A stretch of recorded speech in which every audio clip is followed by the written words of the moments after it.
मैंने देखो आज नए अंदाज के पंछी छोड़े हैं, कि मैंने देखो आज नए अंदाज के पंछी छोड़े हैं, खामोशी के व्योम में कुछ आवाज के पंछी छोड़े हैं। अब इनकी किस्मत है चाहे जितनी दूर तलक जाएं, मैंने कोरे कागज पर अल्फाज के पंछी छोड़े हैं। नमस्कार साथियों, कहते हैं जो बाहर का प्रेम होता है वो राग कहलाता है, लेकिन जो भीतर का प्रेम होता है वो अनुराग कहलाता है। बाहर की सत्ता शासन करना सिखाती है, लेकिन हमारे भीतर की सत्ता अनुशासन सिखाती है। जो दूध और पानी को अलग कर दे वो हंस कहलाता है, लेकिन जो दूध और पानी को अलग करने की समझ दे वो परमहंस कहलाता है। तो कविताएं भी परमहंस की तरह से होती है, जो हमारे भीतर के नरेंद्र को जगाकर स्वामी विवेकानंद बना देती है। तो आइए आज भी कविताओं की यात्रा करते हैं, एक शब्द यात्रा की तरफ चलते हैं। अपने भीतर के नरेंद्र को जगा के स्वामी विवेकानंद बनाने के लिए तैयार हो जाइए। मैं कुछ कविताएं आपके लिए लेकर आया हूँ, सुनिएगा। मेरे गुरुदेव विश्वविख्यात कवि डॉक्टर कुंवर बेचैन जी ने कहा है कि जो व्यक्ति अपनी मिट्टी से जितना जुड़ के रहता है, आसमान उसको उतना ही ज़्यादा मिलता है।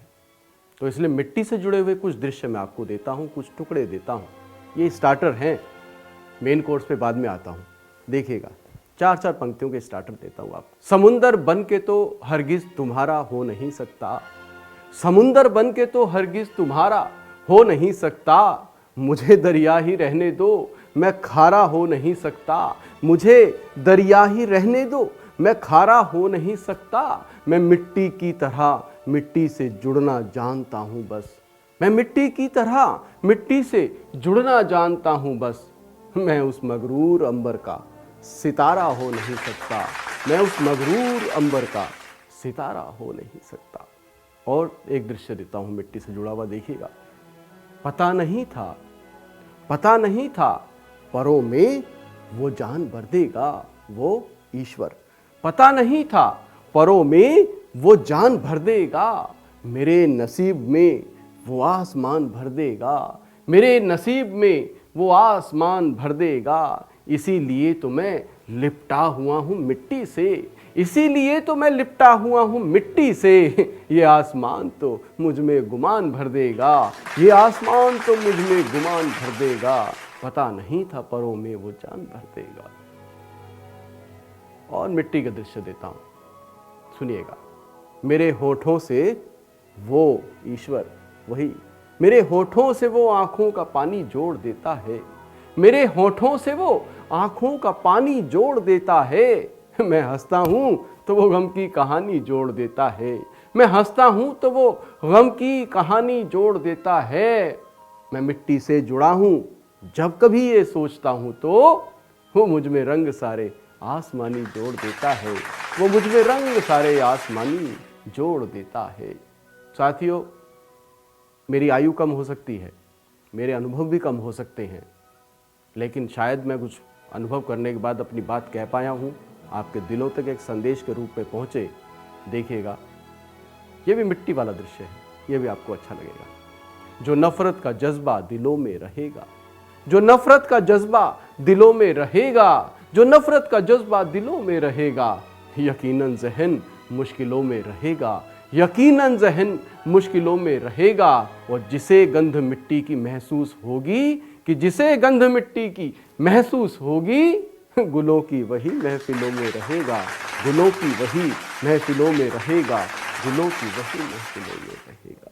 कहते हैं कि हौसला हमेशा रखना चाहिए। कोरोना जैसी महामारी आई, हम लोग बहुत त्रस्त थे, कोरोना से लोग कम मरे, डिप्रेशन में ज़्यादा मर रहे हैं। तो इसलिए अपने हौसले को रखना है, हौसला होगा तो डिप्रेशन नहीं होगा, डिप्रेशन नहीं होगा तो कोरोना नहीं होगा। तो इसीलिए अपने हौसले को रखना है। हौसला बहुत दूर तक यात्रा करता है। कैसे, मैं आपको बताता हूँ। जहाँ हौसला होता है ना, वहाँ भाव होते हैं, जहाँ भाव होते हैं वहाँ सार्थकता होती है, और जहाँ सार्थकता होती है वहाँ सत्य होता है, और जहाँ सत्य होता है वहाँ तथ्य होता है, और जहाँ तथ्य होता है वहाँ दस्तावेज होते हैं, और जहाँ दस्तावेज होते हैं साथियों, वहाँ इतिहास निश्चित रूप से बनता है। यानी आपका हौसला इतिहास तक की यात्रा करता है। तो इस हौसले को नहीं छोड़िएगा। हौसला हमेशा रखिएगा। मैं कहता भी हूं कि प्यार आगे कब बढ़ा, कि प्यार आगे कब बढ़ा तकरार से रहकर अलग, कि प्यार आगे कब बढ़ा तकरार से रहकर अलग, सीढ़ियां बनती नहीं दीवार से रहकर अलग, कि सीढ़ियां बनती नहीं दीवार से रहकर अलग। और हौसला रखिए, इसे मत छोड़िए, कि जिंदगी में हौसला रखिए, इसे मत छोड़िए, जिंदगी में हौसला रखिए, इसे मत छोड़िए।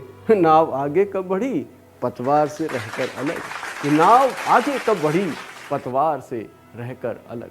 और कुछ पंक्तियां परिवार पे देता हूँ आपको, माँ पे पंक्तियां देता हूँ, आपको अच्छी लगेंगी, मेरे बड़े मन के करीब हैं। वो बात आपको उसके अंदर से निकल के आएगी, कुछ लगेगा यार हमारे यहाँ की बात नहीं कर रहा, यहाँ की बात कर रहा है।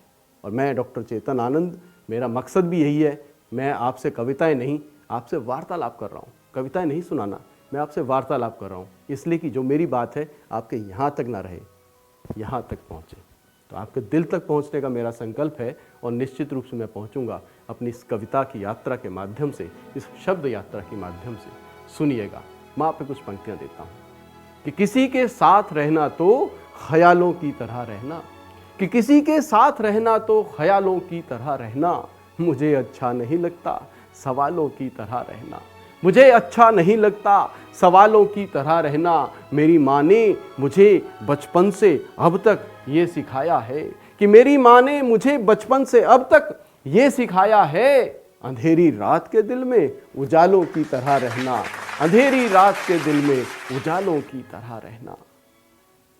माँ पे कुछ पंक्तियां दी, अब पिता पे भी पंक्तियां देता हूँ, ये भी आपको अच्छी लगी कि अनुभव की बात है। एक एक शब्द पे ध्यान दीजिएगा, एक एक शब्द पे ध्यान दीजिएगा, शायद कुछ नया नया संदेश आपको दिखाई दे, कुछ शब्दों की चमत्कार भी दिखाई देगा।